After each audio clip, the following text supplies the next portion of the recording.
The system itself isn't super confusing. In fact, they've done a really good job of making it really user-friendly, mostly. It's not quite as user-friendly as the website, because obviously everything's about the customer. But the confusing part is that there's reams and reams of rules and requirements that are on the seller help pages, but they're not well organized, and they're inconsistently enforced. And so what you have is people not being able to find things because the search algorithms are so bad on the Seller Central help. It's like how Yahoo search used to be. You know how you couldn't use plural. You'd have to use the singular, otherwise it wouldn't find the word. It was like that really old, terrible search. That's the kind of search that the seller help is. And so if you're trying to find an answer to something, often people type it and they won't find it. And so where do they go? They go to Google, because Google has a much better search algorithm. And so you find an answer to what you're looking for, but it may or may not actually be helpful, or it may be entirely wrong and get you in trouble. And so that's kind of where we help come in, is people are like, oh, the rules are changing all the time at Amazon. It's so terrible.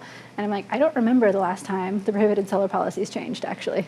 I'm pretty sure it's been like that since I left. It's always been there. It's just really hard to find them. Then you can only find them in Amazon. You can't find them through Google. It's not Google indexed. It's through Seller Central. So you have to log into your account in Seller Central. Then you can find the help. And so if you're just like, I'm looking for this thing and I'm looking for prohibited activities, if you don't look for prohibited seller activities, you aren't going to find the page.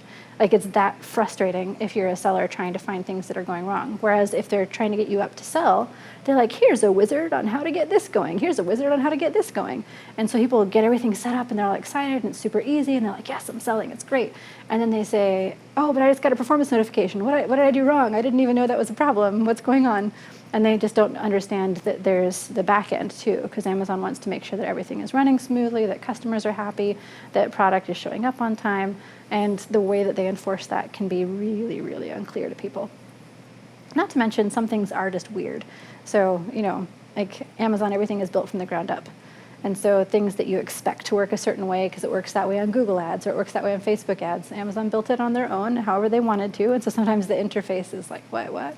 And so then you got to walk people through it. The shipping plans are like that, shipping things into Amazon. The first time through, every single person that we worked with is like, I don't get this horrible thing. It's horrible. And then you go through the whole thing, everyone practices, you learn it, and after that it's fine. But it's just not intuitive.